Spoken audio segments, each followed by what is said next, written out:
Ano nga bang NFT game ngayon ang mas maraming kita kaysa sa Plant vs. Undead? So ngayon may papakita akong bagong game sa inyo na sobrang okay, sobrang ganda. Pero bago yon guys, disclaimer muna, hindi ako affiliated or related sa game na to. Okay? So itong game na to ay para lang sa educational purposes. So kayo nang bala kung susundan nyo or hindi. Pero trade at your own risk, play at your own risk. So kinontak lang ako ng developer ng game na to. So, hindi ako related sa kanya. Kinontak lang niya ako para i-sponsor to video na to. Ngayon guys, let's begin. I don't want to waste your time. This is Danjo the Capital Master. At simulan na natin itong video na to. I-explain ko lahat ng white paper ng game at kung paano maglaro. At lahat ng kailangan nyo malaman nasa description na. So, explain ko muna yung game. So guys, ito na siya. Bagong Mythology game. So, ito pa lang yung nakita kong NFT game na Mythology. Very exciting. So, maganda mag-invest ngayon guys kasi mura pa yung token. Parang nung nagkaka-start ng Plant vs. Undead, diba, ang taas ng value na nung nag-start. So, tapos tataas pa lalo. Tapos, biglang bumaba. So, ito yung white paper ng Mythology. So, ng Pagan Gods, okay? So, Mythology game to. Explain ko yung white paper. So, introduction muna. So, sinasabi sa introduction, summarize ko na lang na tumataas yung value ng cryptocurrency. So, dumadami na yung players, dumadami na yung tiwala sa NFT games, tumataas yung value. Tapos, kung titignan nyo dito guys, yung 4, okay, yung 4 sinasabi niya dito, yun yung token sa game na to. So, sa PVU yung token dito, sa Pagan Gods 4. So, dumadami na yung players, tingnan natin yung statistics. Tingnan nyo guys, 68.5 billion yung revenue ng NFT games noong 2019. Tapos noong 2020, 76.7 billion dollars guys ang revenue ng NFT games. So talagang dumarami na yung players na pumapasok. So ang mission daw nila, okay, para dumami yung investors, okay, is taasan yung expectations ng mga tao, okay, kasi maganda talaga tong game na to. So, you have to try it guys. Wala namang masama mag-try. Okay, and I guarantee okay yung result dito. Pero nasa inyo pa rin yan. Sabi ko nga kanina, trade at your own risk, play at your own risk. So, gameplay na tayo. So, yung ginagamit pala dito is wax. So, Binance Smart Chain pa rin. So, parang PVU din. So, yung gameplay dito guys is you're a wayfarer, okay, that wandered into the village once upon a time. To achieve success and glory, you have to summon and lead an army of courageous warriors. Okay, so meron kang 3 modes dito. Merong PvP, player versus player, merong PvE, player versus environment, at meron legend. So ito yung 3 ways para magkaroon ka ng honor and find wealth of Pagan gods. So maybe dito ka kikita. Okay? So, mamaya explain ko paano yung step, paano kumita dito. So, una muna tayo guys, so yung PvP. So, ang PvP guys is player versus player. So, maglalaban kayo ng players, okay? Tapos, singkalakas to singkalakas na level, singkalakas na weapon, singkalakas ng rarity. So, tapos yung attack, okay? Pwede ka mag-attack dito. Okay? Collect 3 beast stones. All animals force you to strike. Tapos collect 5 human stones. All the representatives of the human race are assaulting. So explain din to guys sa tutorial mismo. Pwede rin nyo rin makita yung guide sa white paper. So may attack, may healing. So nakakapag-attack ka, nakakapag-healing ka. So parang RPG game talaga to guys. Okay, parang RPG siya. Tapos, meron pang PvE, yung player versus environment. So, dispatch your squad into extensive war campaigns to gain new cards and resources. So, you can implement improvements such as leveling cards, okay? Creating unique equipment, etc. Tapos, yun nga, yung fur. Yun yung nakukuhang token dito na nako-convert mo into cash. Tapos, ito na yung how to start a campaign. Enter the tavern, select campaign, recruit a team, compose of 5 to start. Tapos rarity levels naman tayo guys, okay? Rarity levels naman tayo. So dito guys, maraming levels I mean. So merong ordinary, unusual, rare, epic, legendary at mythical. So yung mythical yung pinakamataas. So di katulad sa PVU, uncommon, common, rare, mythic lang. Dito merong ordinary at unusual. Tapos heroes level, tsaka epic meron din pala. So, heroes level guys. So, nakikita nyo dito yung ordinary, 40 out of 50. So yung 50 na yan, yung stripe, yan ay max. So binago na sa update. So hanggang 50 levels. Tapos yung mythical hanggang 110. So grabe yung jump. Tapos sa experience naman, paano mag-gain experience, paano mag-level up. So yan, send your squad to PvE campaigns and engage in battles conducted on the PvP. Tapos consume an item called experience elixir, which you can purchase. So pwede ka mag-elixir para mag-level up, or pwede kang manalo sa PvP or PvE. So ito yung mga abilities, guys. Explain ko naman yung each ability ng hero. So merong ancestor protection, yan. Your character goes into defense formation and take reduced damage by 40% for 2 turns. Meron shoulder to shoulder. So basahin nyo na lang to, guys, no? Nasa white paper, nasa description, para mas maintindihan nyo. So ito yung mga skill. Meron witch doctor, shield, bloodsucker, attack for 100% of the total raise damage and steals health. Wow, lakas nito. So meron pang vengeance, return hero. Hero returns 50% of damage back to him. So lakas. May curse, dodge, headache, unity, substitution. Lalakas, guys. So paano ba i-increase yung rarity ng level of card nyo? Okay. So, pwedeng ma-convert into essence, which you can create cards 1 level rarity higher. Tapos, pwede ring mag-transform ng ordinary cards para magkaroon ng 1 unusual card. So, nag-upgrade ka. Parang Dragonary din, no? Dragonary game. Tapos, equipment. Ito na yung equipment, guys. So, yung blacksmith, 24 hours a day, 7 days a week siya.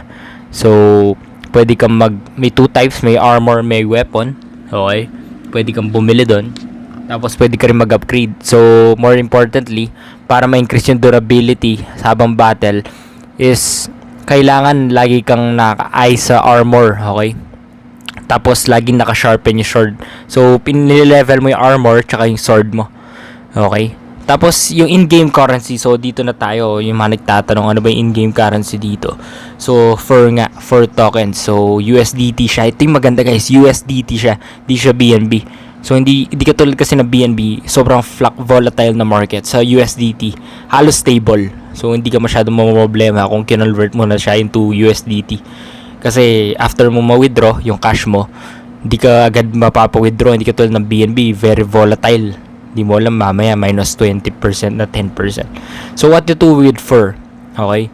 Spend on improving your heroes' weapons. Okay? Withdraw to the stock exchange and receiving dollars. So general information about fur. For maximum supply, okay, 100 billion fur ang available, guys, para sa atin yan. So 0.3% private sale. So sa mga strategic investors. Tapos open sale ito sa atin, 0.7%.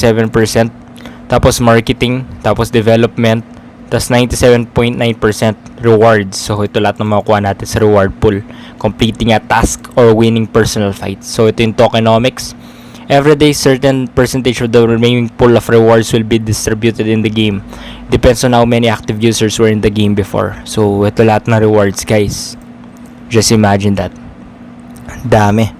So, yung first version ng game, 100% goes to the reward for hiking PvE. Second version, PvE, 20%, 80% PvP.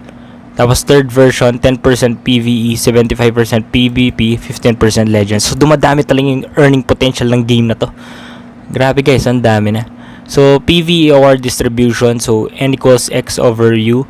So, divide mo yung X over U. Yung X yung pool of rewards per minute. Tapos yung U, the number of teams sent to one campaign at a given minute. Doon mo makuha yung reward. So, pool rewards per minute over the number of teams sent to one campaign at a given minute. So, information will be published on the eve of the launch. So, how to get 4? 70% is sent back to the reward pool. 25% is burned to maintain the fur rate, 5% game commission. So, ang dami. How to acquire fur? You can buy fur at on the exchange and then apply it in the game. But it's a lot more fun to win it. So, mas masaya nga nanalo, guys. So, manalo ka lang sa mga battles, sa mga PvP, PvE. Okay, sharpen mo yung sword mo, yung armor mo, palakasin mo, pa-level up mo yung mga hero mo. Tapos, pwede ka rin mag-upgrade ng rarity dito para nag-fusion ka. Okay, from common, ordinary to unusual, something like that. Tapos may mga battles pa and events. So roadmap nandito.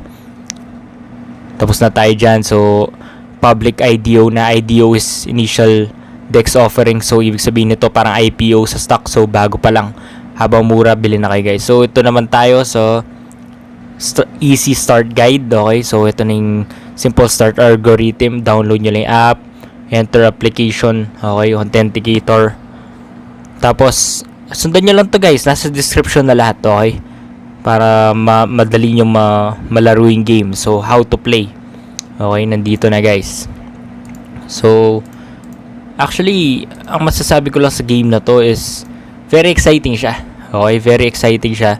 Lalo na, dali na magpaglalaro. Inventory, punta ka lang sa inventory, tapos edit command, tapos select mo lang yung cards na nabili mo. Tapos nandun na yung strength ng team. Okay, makikita mo yung strength ng team.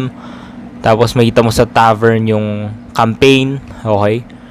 Tapos paano naman mag-level up ng hero guys. Okay. So yun nga, sinabi ko na, either 4 or experience. So pwede rin yung elixir na sinabi ko kanina kung nakikinig kayo. So pwede select nyo lang yung card na gusto nyo add na experience. Tapos click donate, select a victim card, then sacrificer. So pwede mo rin palang i-feed yung card sa isa. So pwedeng i-sacrifice mo isang card para tumaas yung experience na isa. Ang galing, di ba? So parang nagsasacrifice ka para ma-level up yung isang card mo. Tapos to raise the level, check the hero that has enough experience you have for your balance. Press the level up button and confirm you are amazing and this hero is level up. How to create a guard in this game? So everyone can create a new hero right on the altar in this creation section. To create a hero of certain rarity, you must have the appropriate essence. To create an unusual hero, an ordinary essence. To create a rare hero, an unusual essence. To create an epic hero, a rare essence. The essence can be obtained on the altar in the sacrifice section. The sacrifice cards is burned in the blockchain in the game. To return, the player receives the corresponding rarity from ordinary card, a common one from an unusual card, unusual for rare one or rare one. So ito na yung how to create a wax wallet guys, nandito na. So sa lahat ng gusto mag-start na kayo ngayon guys. I suggest habang mura yung price. Okay, magkano ba yung price? Merong pinakamura guys is $100. So in 1 month ROI na yan. 1 month ROI guys. Tapos meron ding $210, 20 days ROI. Tapos meron din $490. Okay, 15 days ROI dito. So according sa developer to, nakausap ko siya mismo. Yun yung sabi niya. Ngayon, sundan nyo lang 2 steps. Nasa easy start guide, Pagan's God easy start guide. Lalagay ko sa description. So lahat ng link na kailangan nyo buksan, check nyo guys. Okay. So kung 15 minutes left daw, wala yung cards sa mga nabili nyo, makakausap nyo yung mismong support team nila para assist kayo. So may support team sila. So ang ganda guys, oh. Punta tayo sa pagansgod.io, tapos tingnan natin yung beginner's guide. So ito yun. Same lang, mas maganda lang yung pictures. So check nyo guys, check nyo, nasa description yan para easy access. So mukhang maganda talaga tong game na to. Okay, actually magsa-start na ako niyan. Binigyan na ako ng developer ng cards ko.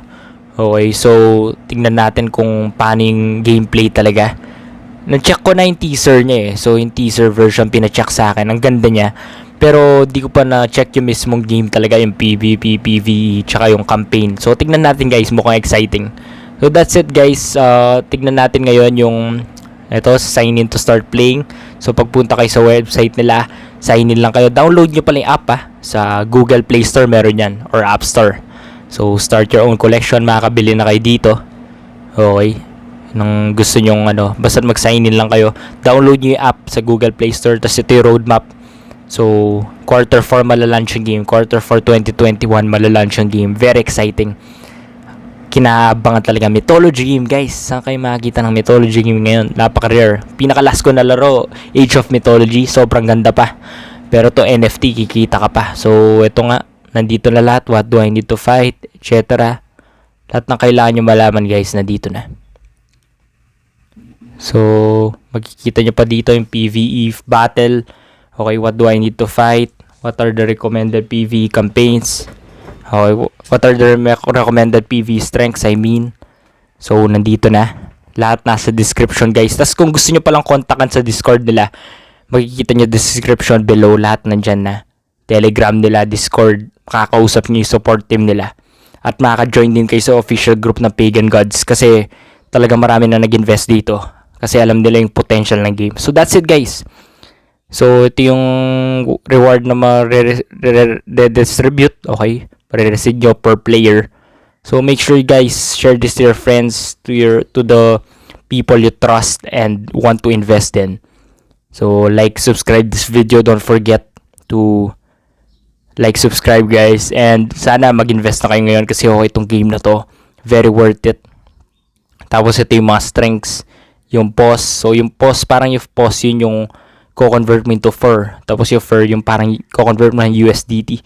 So ang daming earning potential ng game na to Ngayon ko lang nakita. So nakita ko rin na pwede ka pala mag-convert sa pancake swap to prepare for the game. So that's it guys. See you next video.